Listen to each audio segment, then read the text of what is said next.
Hello, I'm Kristen Perisonotto. And I'm Hannah Ferguson, and we're co-founders of Cheek Media Co. This is the Weekly Cheek podcast. Before we start this podcast, I'd like to acknowledge that we are on stolen and unceded land of the Yagara and Turrbal people here in Meanjin. I would like to acknowledge their elders, past and present. Welcome back to the Weekly Cheek. Welcome. So today we're going to talk about quiet quitting. It's a crazy new phenomenon about just doing the job you're paid to do. Doing the job you're paid to do? Did you see that article? It was making the rounds on LinkedIn on the Friday after the state mandated morning day. Mm-hmm. And it was like, companies will lose millions because of sickies today. And I was like, that's what you care good. about? Fucking good. One fucking good thing to come out of this. Do you know something that I'm going to start with that makes me really mad? Okay. Is like when companies talk about lost money. Oh, in terms of people hours. And when it's like lost profits. I'm like, you didn't lose it. You just didn't get it. No, it's not lost. It's lost in their eyes because we are a commodity. Exactly. Our time and labour is a commodity. Yes. It's something quite interesting. And I'm going to start with this as well. I love, and when I say I love, I actually mean I hate. I love when industrial action, so strikes, are being taken by workers. So, for example, Sydney Trains, there's been a lot of issues with, they've been negotiating for a new enterprise agreement and Sydney Trains is not coming to the table. And there have been a lot of issues, a lot of contentious issues. And hearing people bitch and moan about the inconvenience of workers taking industrial action and striking is quite interesting to me because do you fucking understand that the purpose of industrial action is to inconvenience people? It is to express the value of the labour and the work they do and the great inconvenience that is caused to thousands, if not potentially tens of thousands of hundreds of thousands in Sydney especially. Mm-hmm. Yeah. So it is saying our work should be valued, our time should be valued, and we should be paid entitlements accordingly. And people are like, what the fuck? Yeah. And it's like, okay, this is one of the very few powers employees have when bargaining and when attempting to increase their rights at work. And it's hilarious to me that people are like, I'm just so sick of this. And it's like, oh, you're fucked, You're mate. sick of it. You're absolutely fucked. Yeah. You are cooked. You should be fucking being good for you. Also, I feel like most of the rhetoric around the people who are upset are first of all like upper class, upper middle class, unsurprisingly, white collar professionals. Yes. And they're like, I'm not going to get to my meeting on time. And I'm like, do you realize the irony of what you're saying? Anyways, or it's the same as when teachers and perfect. childcare workers took action and it's like, my child has to stay home. Yes. Yes, exactly. Exactly. You should be mad about the teachers getting underpaid and too. the reason that your child is at home is not because of the teachers. It's because they are not being paid a wage that is equivalent or in any way remotely adequate remuneration for what they do every day. Yes. Simple as that. Have a fucking critical thought, you dicks. And I think that there's also like certain jobs where people will agree, like with teachers, it's much easier for people to get on board with teachers taking strike action because they're like, oh my God, yes, teachers are so undervalued in our society. It's like nurses or any kind of medical. Oh my God, that's so sad that they are on the poverty line. Oh my God. Yeah. But then it's like train workers, the train that you take every single day to go about your life. Yes. It's just like, oh my God. I can't get on my train, I can't get my Starbies, and I can't get to my meeting. Starbies. I've never heard that before. Are you even a Gen Z? But you're saying Starbucks, right? Yes. Interesting. See, I think that it's certain types of jobs society will like, in quotes, allow to take things like strike action. Yeah, but I guess teachers and nurses wouldn't feel like they are those jobs though. I don't think so because then a lot of the, like they're, so often an underappreciated profession. And also like usually with teaching and nursing, those groups of workers will very rarely take strike action because of the inconvenience it will cause to students and to patients or sick people in the hospital. So anyway, back to the point. Now, when I first heard the term quiet quitting, because you wrote the article on it and I was like reading it and I was enlivened. I was like, fuck, is that what it means? Because Because I had, for weeks, I'd been seeing this little term around the traps. Yeah. I'd been But seeing... you mostly saw it in mainstream media where people were like, quiet quitting is costing company millions. Yeah, and what I thought it meant, which I think is funny, and I'm not sure if I'm alone in this, but what I assumed it meant from the way the phrase reads, is I thought it was like when, say you're mentally clocked out of a job, you're checked out in the mind, you're applying for other jobs. It's like, say you're working from home and you just used your day while you're getting paid to like apply for other jobs and like interview and like just not do your shit. Mm-hmm. Like quiet quitting as in like slowly working your way back from the job. Yes. To a quit. Mm-hmm. But then when I read it was doing your job, I was like, what the fuck? So if, like Hannah, you've been fooled by the mainstream media, quiet quitting is just doing the job that you are paid to do. Like working to your contract, your PD, whatever the case may be. Like if you start at 9 and you finish at 5, actually starting at 9 and actually finishing at 5. Not starting at 8, not starting at 8:45, not leaving at 7, not leaving at 5:05. Yes. 9 to 5, that's it. Unfortunately, I will only be doing things that are in my PD. I will not be doing any additional work that someone has to do because you're understaffed. I do think this is a very much a corporate thing too. Because like, and I do think it's a very Gen Z sort of new age response to like, especially when, you know, I think a lot of when you graduate from uni and you go into the corporate world, a lot of the time you're expected to do these enormous hours, especially when you're at like the top law firms and the top consultancy firms and all this sort of stuff. Like the To like earn your promotion. and you're getting paid. Like, and you know, like I'm not undercutting or saying anything about the wage, but like a grad salary would be like 65 to 75 grand a year, I would say. For a lawyer. Yeah, no, for some sort of person in like corporate. My first job was 60. Yeah. And that was in 2017. My first job was 70 and it was last year. Yeah. Okay. And Yay, inflation. yay.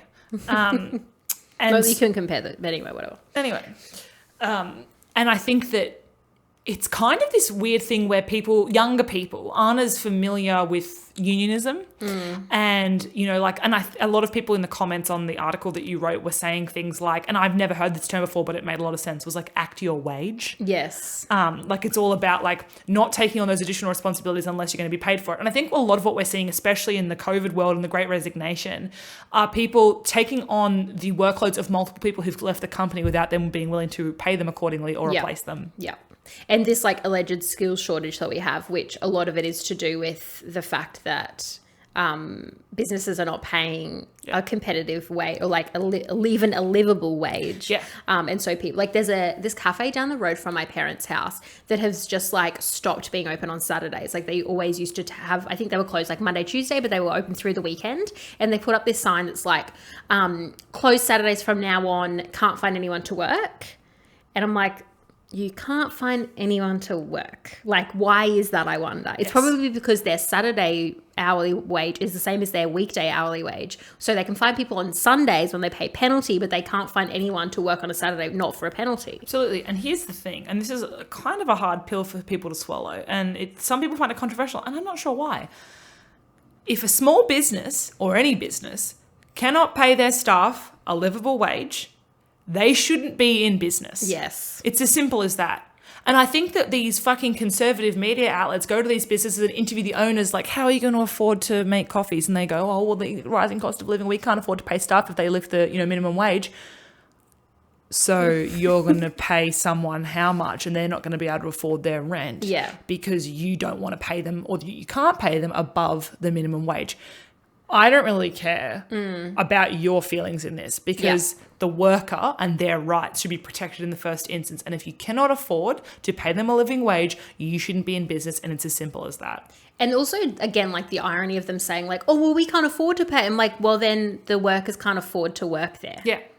Simple. Simples. Money is money. Money is money. Work is work. Living is living. Living is living. I actually have always acted my wage, I think.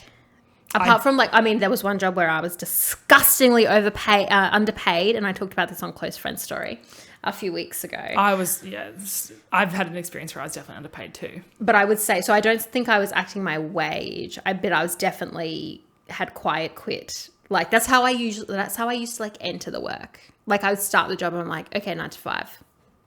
501, peace out, goodbye. Yeah. So I was always like fairly good at that. No, I've never been good at that. Really? I always feel a desperate need to stay late. Stay late. Yeah. Interesting. Still, and I have the best job I've ever had, and I always feel the need to like just be around. Yeah, well, To that's, look I mean, available. but that's the thing. That's a myth that, like corporates have told us is like but people can be anytime. Like sometimes I worked late, like a handful of times in like past jobs, but it's because I had something that I wanted to, it was always my choice. It was like me wanting to finish something so that I didn't have to come back to it the next day. But the thing about like all of those people who I mean, we've all worked with them. They're like, I work 12 hours a day. I'm like, what are you actually doing though? But also, it's not a flex. No. I think that's one of the biggest things that we need to take down in like the fall of girl boss culture. Yeah. Is like people flexing and glorifying exhaustion and burnout and how hard they've got it. Yes. Like I only had 6 hours sleep. Oh, I had 4. Oh, fucking woohoo. Wow. What the fuck? How are you standing up right Yeah, now? Like, exactly. have you eaten 3 meals? Do you need a Panadol? Do you need a coffee? Are you okay? Should you be working? Yes. You know, like imagine if you the fucking paramedic that was standing over you saving your life said that. I only slept 3 hours last night. I went out partying. Like, you should probably go home then. Yeah, You shouldn't be exactly. trying to fucking paddle me, Yeah. right? Like, fuck. You just wake up. But Don't paddle me. But do not. I'm fine. I'm fine.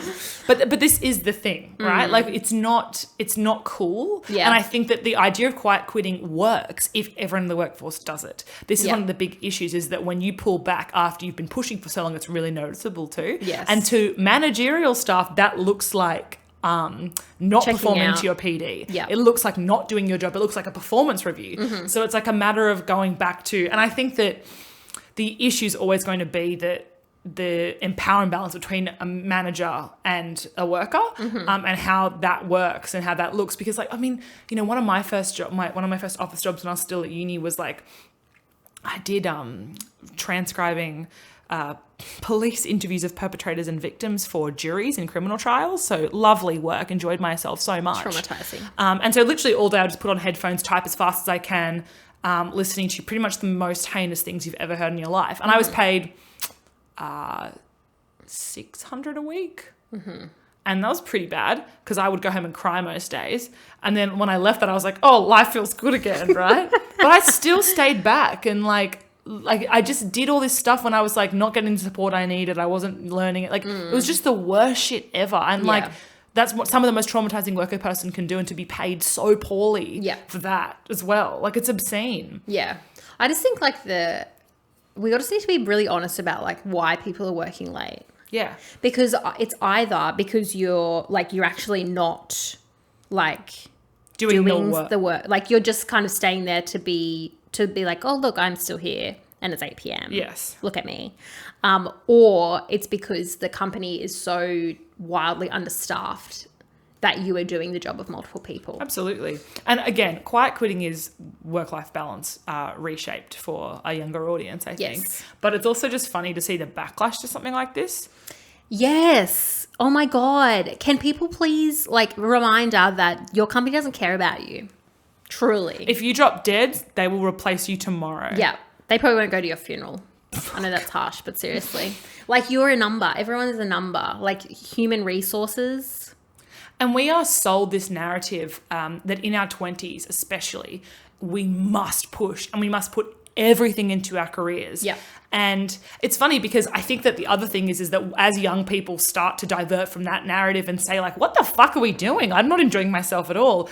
Older generations will say like, oh, but you know, back in my day, it wasn't like that. And it's interesting because I think it comes back to that idea of like, just because you had it hard doesn't mean that we have to as well. Yeah. We don't have to suffer just because you suffered. Yeah, exactly. We can question that. And sorry, we're a bit smarter. So, No man. so like just because you suffered blindly and ignorantly because that was the way things were done, if we want to change the way things are done, why is that such a problem to you? Exactly. Don't tell on yourself. Yeah. I just think that like even the idea of I was just thinking when you were talking, obviously about what you said.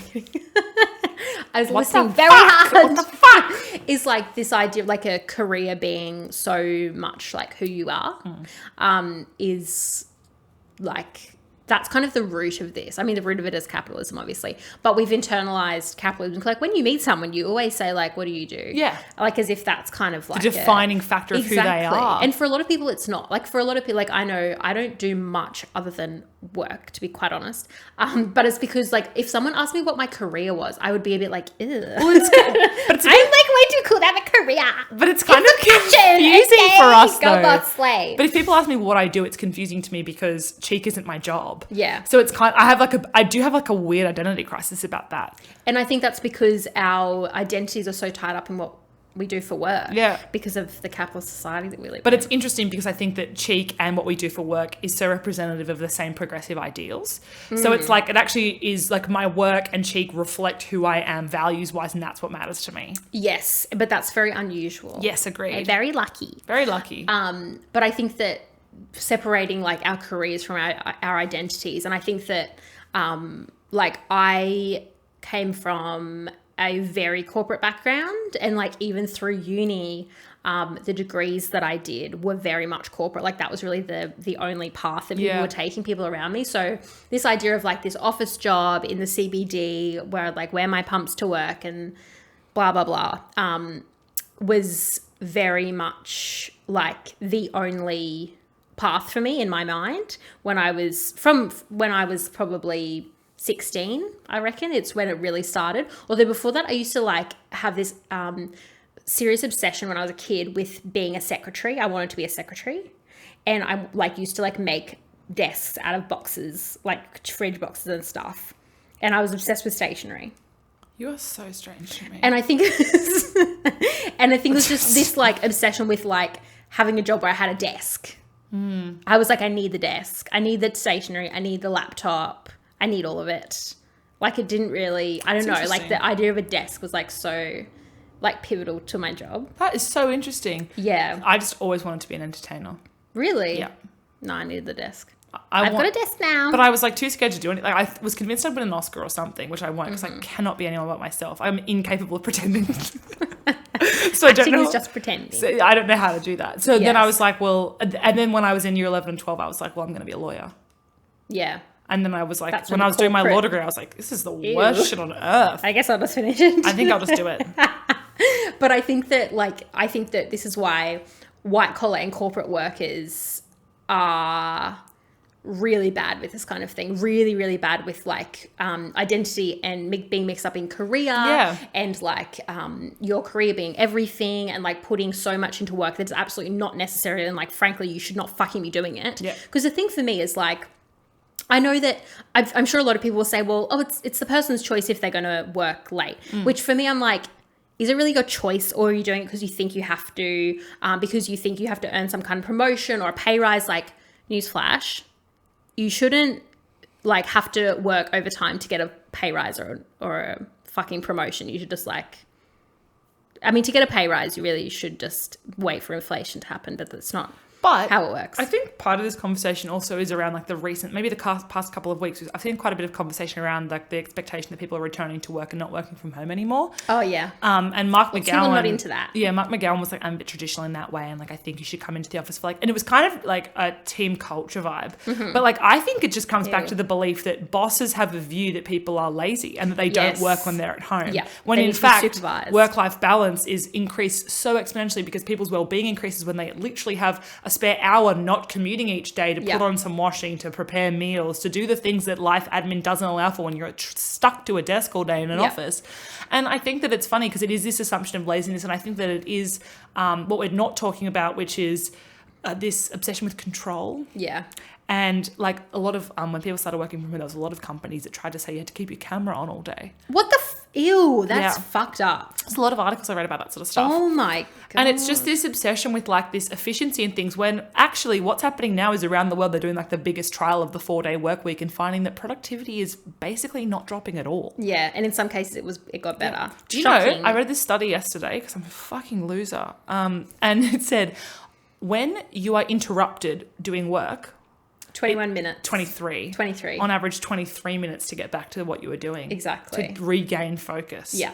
That's crazy. So crazy. I also think that like when you're acting in a way that's like going above, in quotes, above and beyond for a company that does not give a shit if you're dead or not, you're actually creating a toxic, you're feeding into a toxic work culture for everyone around you as well. Because then like this idea of like and I think that law is like a prime example, is like a competition to see who can stay the latest, or like who can get there the earliest. Because every time you do that in a job, you are like feeding into this culture where everyone else thinks that they have to do that to match everyone else. So I think that if you won't do it for yourself, then do it for other people who are going to come after you. Because like imagine going into a workplace, and most of mine haven't been too bad, where everyone is fucking working till 6 p.m. and you're supposed to finish at 4. Like, you're going to be fucking working till 6 p.m., especially if you're new. And then that's when, like you were saying, it's really hard to pull back from. It's hard to quiet quit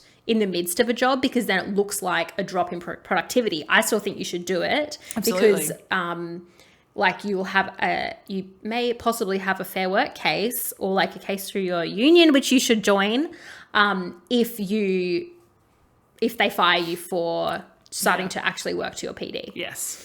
When I posted the article about quiet quitting, there were quite a few comments that were like, this has been done for decades. It's called work to rule, a term which I actually I've heard of a few times, but I don't think it's like very common in our vernacular, like for young people, and especially for people in corporate environments, because the idea of work to rule is like a very unionist phrase, and is like more heavily linked to blue collar professions and like a few generations older than us.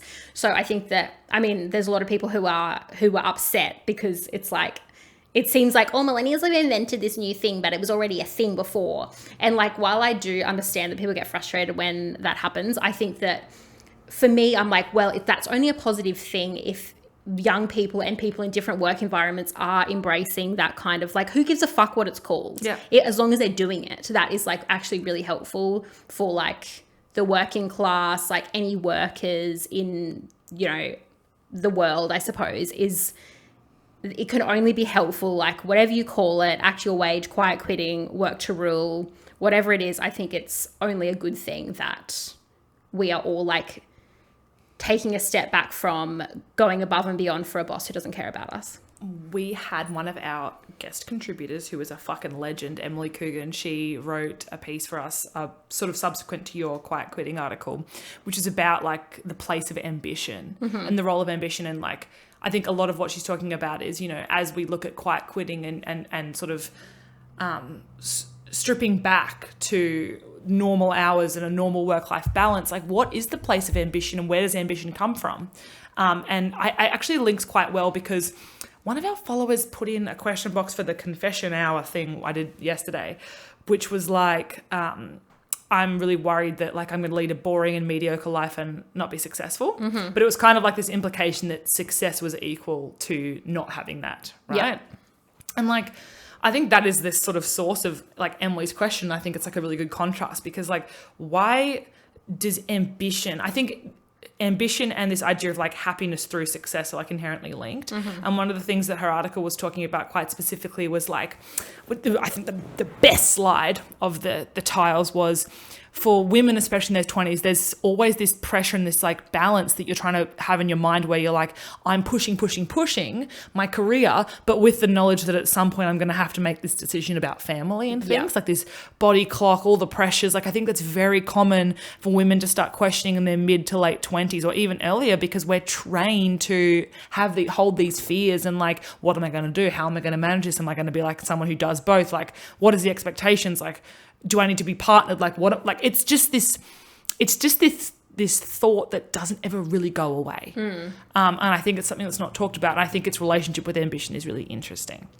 Well, I was just thinking, I think that, so like, obviously, and this stereotype is still around today, but it was particularly prevalent probably until like the previous generation, is that women's, or the one before, women's like place in society and their only path is family. And then I think that like the rise of the girl boss happened, and it's like women can be corporate queens as well, and we can be billionaires. And I think that that has been painted as the antidote to the stereotype that we can only be parents. Yeah. But I actually think it's just like bringing in another problematic stereotype. Yes. It's probably not to the point of being a stereotype, but like another problematic like pressure. Because now it's like, I just don't find it very helpful when it's like, okay, so we haven't quite shaken the idea that we should be parents, and now also we should have a successful career and be rich. But then it's like, and then you have all these people who are like, you can do both. And then we have all of these other people who are like, don't listen to them. You can't do both. You have to pick. Yes. So it's kind of like, well, that is actually not particularly helpful at all. It's pretty much just like trying to replace the patriarchy with capitalism. Yes. So that's not the vibes. Oof, that's heavy, but you're absolutely right. It's not providing I mean, I guess it is providing an alternative, but it's not providing any relief from societal pressures. No, not at all. It's cooked. And the only people who can have both are like the very wealthy, by the way. Oh my God. Oh. It's all capitalism. Abolish it. We wouldn't know how to live if we abolished it. We wouldn't know what to do with ourselves. We'd be so hard. I mean, I fucking hope it happens, but like, I don't. But stuff still would have to be done. But, we like, wouldn't all just be hanging out on a hammock. I think that this other thing for it is like, we wouldn't, yeah, you're right. We wouldn't all just be lying in the grass, having fun together.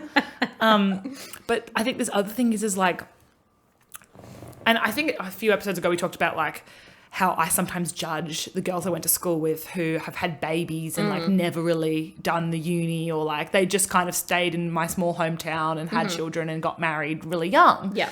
And like, I think it's because like all of my personal achievement is so tied to academic achievement and career success.